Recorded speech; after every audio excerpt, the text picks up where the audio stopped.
Hello guys, I am Pratiksha Chauhan, your polity educator on Arpita Sharma classes. We are going to cover today elections. Before we resume, here is a wonderful announcement. Unacademy has got UPSC CSC aspirants a free test series made by top Unacademy educators to unlock the plus experience for free and start learning from the best. Use code ARPITA10. T20 Daily Current Affairs Test Series 20 questions 20 minutes. Detailed test analysis. Unacademy Rise 2.0 30 minutes English and Hindi. Unacademy Impulse 30 multiple choice questions 40 minutes detailed test analysis. How to enroll in the test for free? Download the Unacademy Learning app, register or sign in on the app, select the goal as UPSC CSC, click on the link above and then on enroll. When prompted, please enter the code ARPITA10 to activate your free plan. Take part in the largest online free test series for UPSC CSC aspirants. This test series will have questions from complete syllabus of UPSC prelims and mains. The tests are created by Unacademy top educators, detailed analysis for all the tests by top educators in order to improve your command and clear all your doubts. Ranking for the test will be provided if you take up the test live. The test paper will be available in both Hindi and English. Hurry up, enroll now. Today we will discuss about elections in India. So let us begin with the topic. पहले समझते हैं कि election होता क्या है। एक ऐसा tool जिसके द्वारा हम और आप या फिर जनता अपने रिप्रेजेंटेटिव को चुनती है। ये आर्टिकल 324 से लेके आर्टिकल 329 तक आता है और ये पार्ट 5 का हिस्सा होता है। 2004 में अटल बिहारी की गवर्नमेंट थी तो उन्होंने उस टाइम एक कैंपेन लॉन्च किया जिसका नाम था Indian shining, that is Bharat Uday. तब विलेज में फार्मर सुसाइड कर रहे थे जिसकी वजह से बीजेपी उस टाइम का इलेक्शन नहीं जीत पाई। फिर 2004 में मनमोहन सिंह प्राइम मिनिस्टर बने, मतलब कांग्रेस की गवर्नमेंट आई। फिर मनमोहन सिंह ने इंडो न्यूक्लियर डील साइन की जिसकी वजह से इंडिया की ग्रोथ 8% ज्यादा हुई। और फिर 2014 में प्राइम मिनिस्टर मोदी बने। अब ये पूरा इलेक्शन का प्रोसेस था 2004 से लेकर 2014 तक का कि हमारे देश के प्राइम मिनिस्टर कौन बने। फिर आर्टिकल 324 कहता है कि इंडिपेंडेंट इलेक्शन होने चाहिए for free and fair election. So जो इलेक्शन होता है वो एक कार्निवल होता है अपनी डेमोक्रेसी का। अब समझते हैं इलेक्टोरल सिस्टम को। इसमें एक जनरल इलेक्टोरल रोल जो पार्लियामेंट और स्टेट लेजिस्लेचर के लिए यूज हो, कॉमनल रिप्रेजेंटेशन और सेपरेट इलेक्टोरेट हो, इन सबको अबॉलिश कर दिया गया। अब आर्टिकल 325 कहा जाता है कि ऐसा कोई भी डिस्क्रिमिनेशन ना हो जिससे हमारा रिलीजन, रेस, कास्ट और सेक्स किसी को भी हर्ट हो। और election of Lok Sabha and state assembly जो है वो एडल्ट फ्रेंचाइजी पर बेस्ड हो। अब ये एडल्ट फ्रेंचाइजी क्या होता है? मतलब कि जो हमारे adult citizens of the country हैं उनको राइट होना चाहिए वोट करने के लिए without any discrimination of class, caste, sex, religion or gender. So it is. So person should be a citizen of India, attain the age of 18 years, can vote in the election. अब आता है power of parliament जो होती है can make provision with respect to election to legislature, जो कि article 327 में कहा गया है। जो पावर है पार्लियामेंट के पास वो प्रोविजन बना सकता है इलेक्शंस ऑफ लेजिस्लेचर के लिए। अब power of legislature of state होती है कि वो प्रोविजन बना सकता है इलेक्शंस टू सच लेजिस्लेचर्स जिसमें जो पार्लियामेंट के द्वारा कवर नहीं किए गए हैं, उन लेजिस्लेचर पे लेजिस्लेचर ऑफ स्टेट रूल बना सकता है या लॉ बना सकता है। ये आर्टिकल 328 में कहा गया है। अब आता है कि ये प्रोहिबिट करता है to interference by courts in electoral matters, मतलब कोर्ट भी किसी भी इलेक्टोरल मैटर में इंटरफेयर नहीं कर सकता है। अब आता है डिलिमिटेशन, जो कि है redraw of constituency in the country, मतलब जो रीड्रॉ कर लेते हैं कॉन्स्टिट्यूएंसी से। अब ये रीड्रॉ किसके द्वारा होता है? डिलिमिटेशन कमीशन के द्वारा, जो कि स्टैचुरी बॉडी है, जो कि ये देखती है कि ऐसा क्या इशू हुआ ऑफ रीड्रॉ ऑफ इलेक्ट्रोल, मतलब issue of redraw of electoral देखती है। Court not allowed to interfere, court नहीं अलाउड होती है इसमें इंटरफेयर करने के लिए। अब कुछ इलेक्शन मशीनरी हैं। पहला है इलेक्शन कमीशन ऑफ इंडिया, जो कि आर्टिकल 324 में दिया गया है। इसमें यह है कि ही सुपरिटेंडेंस डायरेक्ट करता है, कंट्रोल करता है election of Lok Sabha and state legislative. ये 3 मेंबर बॉडी है, जिसमें एक चीफ इलेक्शन कमिश्नर होता है और 2 इलेक्शन कमिश्नर होते हैं, जो कि प्रेसिडेंट द्वारा अपॉइंट होते हैं। अब आता है चीफ इलेक्टोरल ऑफिसर। ये इलेक्शन वर्क को सुपरवाइज करते हैं स्टेट और यूनियन टेरिटरी में। चीफ इलेक्टोरल ऑफिसर को नॉमिनेट करता है election commission of India with consultation of state government और यूनियन टेरिटरी एडमिनिस्ट्रेशन। अब आता है डिस्ट्रिक्ट इलेक्शन ऑफिसर। ये इलेक्शन वर्क को सुपरवाइज करते हैं लेकिन डिस्ट्रिक्ट में। इन्हें नॉमिनेट करते हैं election commission of India with consultation with state government. अब आता है रिटर्निंग ऑफिसर। ये रिस्पॉन्सिबल होते हैं इलेक्शन को कंडक्ट कराने में इन पार्लियामेंट्री और assembly constituency. So election commission of India जो है वो रिटर्निंग ऑफिसर को नॉमिनेट करता है, जो कि ऑफिसर ऑफ गवर्नमेंट और लोकल अथॉरिटी होते हैं in consultation with state government और यूनियन टेरिटरी। अब इलेक्शन कमीशन ऑफ इंडिया जो होता है वो असिस्टेंट रिटर्निंग ऑफिसर को भी अपॉइंट करता है, जो कि एक या एक से ज़्यादा हो सकते हैं। हर एक जगह के लिए ये असेंबली और पार्लियामेंट्री कॉन्स्टिट्यूएंसी के लिए अलग होता है। अब ये जो इनका वर्क होता है असिस्टेंट रिटर्निंग ऑफिसर का, वो रिटर्निंग ऑफिसर की मदद करते हैं कि कंडक्ट इलेक्शन कराने में। अब बात करते हैं इलेक्टोरल रजिस्ट्रेशन ऑफिसर की, जो कि रिस्पॉन्सिबल होते हैं इलेक्टोरल रोल्स को प्रिपेयर करने के लिए पार्लियामेंट्री और असेंबली कॉन्स्टिट्यूएंसी के लिए। अब इलेक्शन कमीशन ऑफ इंडिया जो है वो इलेक्टोरल रजिस्ट्रेशन ऑफिसर, जो कि ऑफिसर ऑफ गवर्नमेंट और लोकल अथॉरिटी होता है, उसको अपॉइंट करते हैं, लेकिन इन कंसल्टेशन विद स्टेट और यूनियन टेरिटरी गवर्नमेंट। जो इलेक्शन कमीशन ऑफ इंडिया होता है वो असिस्टेंट इलेक्टोरल रजिस्ट्रेशन ऑफिसर को भी अपॉइंट करता है, और ये एक या एक से ज़्यादा को भी अपॉइंट कर सकता है as an assistant electoral registration officer. ये रिटर्निंग ऑफिसर को हेल्प करते हैं इन मैटर ऑफ प्रिपरेशन और रिवीजन ऑफ इलेक्टोरल रोल्स। अब बात करते हैं प्रिसाइडिंग ऑफिसर की, जो कि असिस्ट करते हैं पोलिंग ऑफिसर को कि पोल कंडक्ट कराने में पोलिंग स्टेशन पर। अब प्रिसाइडिंग ऑफिसर या पोलिंग ऑफिसर को अपॉइंट करते हैं district election officer, but union territory के केस में ये अपॉइंटमेंट प्रिसाइडिंग ऑफिसर और पोलिंग ऑफिसर का रिटर्निंग ऑफिसर करते हैं। अब बात करते हैं कुछ अदर टाइप के नॉमिनेशंस की। इलेक्शन कमीशन ऑफ इंडिया जो होता है वो नॉमिनेट करता है कुछ ऑफिसर्स ऑफ गवर्नमेंट को as a observer for parliamentary and assembly constituencies. अब ये डिफरेंट टाइप के ऑब्जर्वर्स होते हैं। पहला है जनरल ऑब्जर्वर, जो कि क्लोज वॉच रखते हैं every stage of electoral process to ensure free and fair election. और दूसरा है एक्सपेंडिचर ऑब्जर्वर, जो कि सेंट्रल गवर्नमेंट द्वारा अपॉइंट किए जाते हैं।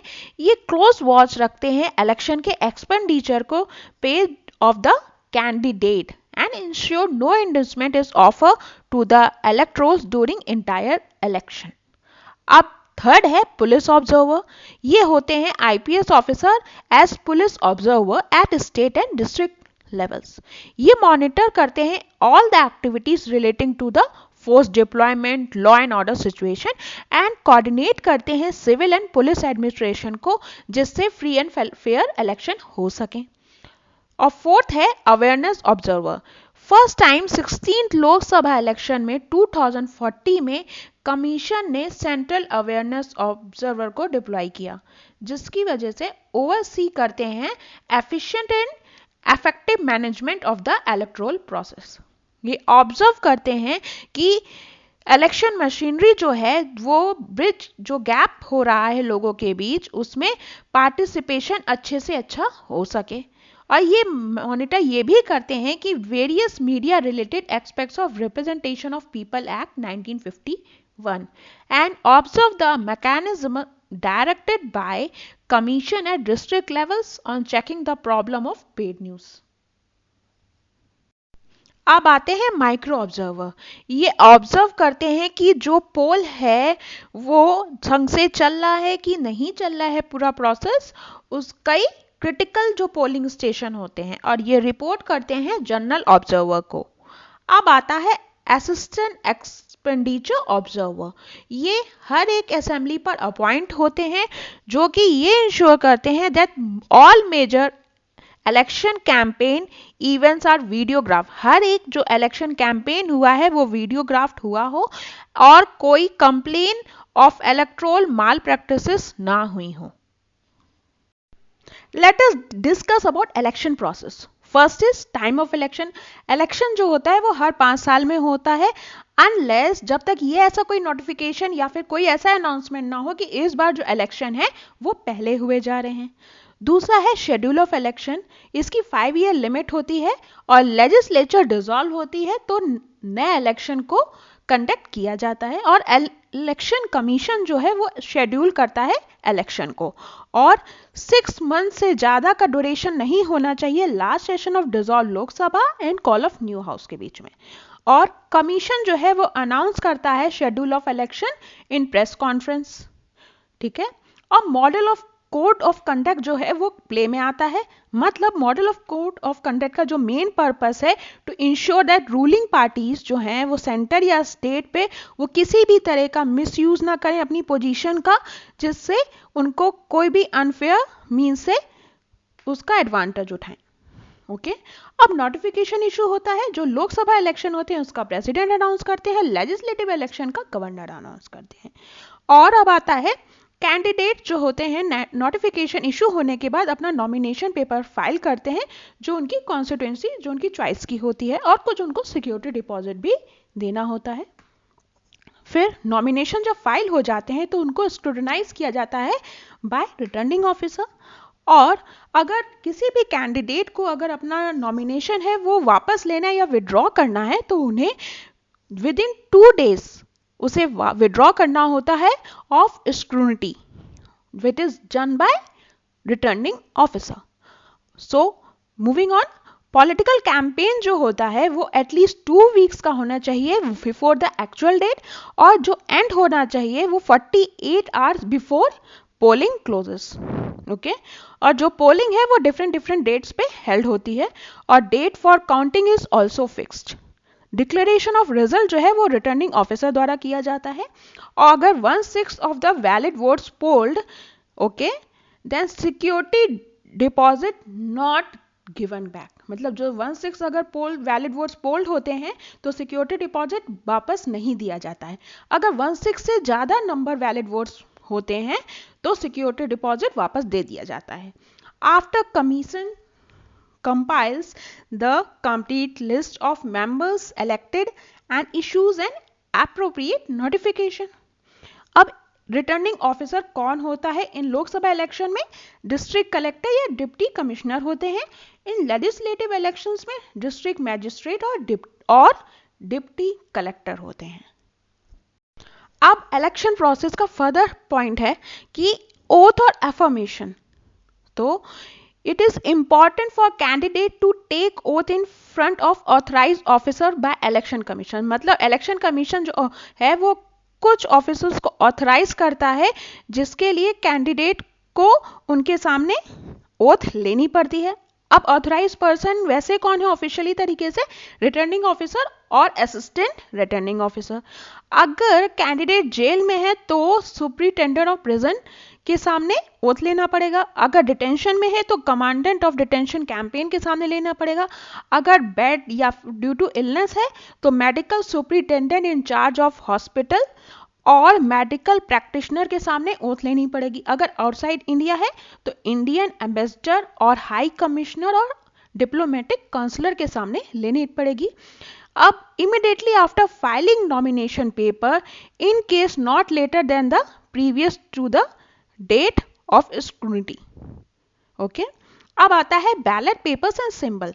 नॉमिनेशन जब कंप्लीट होता है लिस्ट ऑफ कंपीटिटिंग कैंडिडेट्स प्रिपेयर की जाती है रिटर्निंग ऑफिसर के द्वारा और बैलेट पेपर जो है वो प्रिंट होते हैं with the name of candidates and symbols allotted to each candidate और ईच कैंडिडेट का अलॉटेड सिंबल होता है जो कि उनकी पार्टी के द्वारा उन्हें दिया जाता है।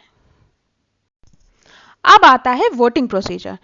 पहले जो वोटिंग होती थी वो सीक्रेट बैलेट के थ्रू होती थी और इलेक्शन कमीशन ये इंश्योर करता है कि ज़्यादा से ज़्यादा लोग वोट करें तो पोलिंग स्टेशन का जो डिस्टेंस है वो विद इन 2 किलोमीटर रखते हैं।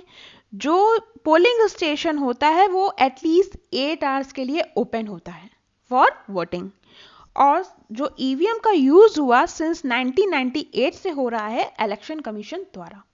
अब ये ईवीएम मतलब इलेक्ट्रॉनिक वोटिंग मशीन क्या है? ये एक सिंपल सी इलेक्ट्रॉनिक डिवाइस होती है जो वोट्स को रिकॉर्ड करती है। पहली टाइम ईवीएम इंट्रोड्यूस हुआ 1982 में पर constituency of Kerala assembly election, but ये फेल्ड हो गया और सुप्रीम कोर्ट ने कहा कि ये अनकॉन्स्टिट्यूशनल है। ईवीएम डेवलप होती है Bharat electronics Bengaluru and electronic corporation of India Hyderabad. अब ईवीएम जो है वो 2000 वोट्स रिकॉर्ड कर सकती है और maximum candidate listed in EVM is 16, but अगर 4 बैलेटिंग को कनेक्ट कर दिया जाए तो मतलब 16 + 16 + 16 + 16 मतलब 4 × 16 देन इट इज 64 अगर 4 बैलेट ज्वाइन कर दिए जाए एक साथ तो।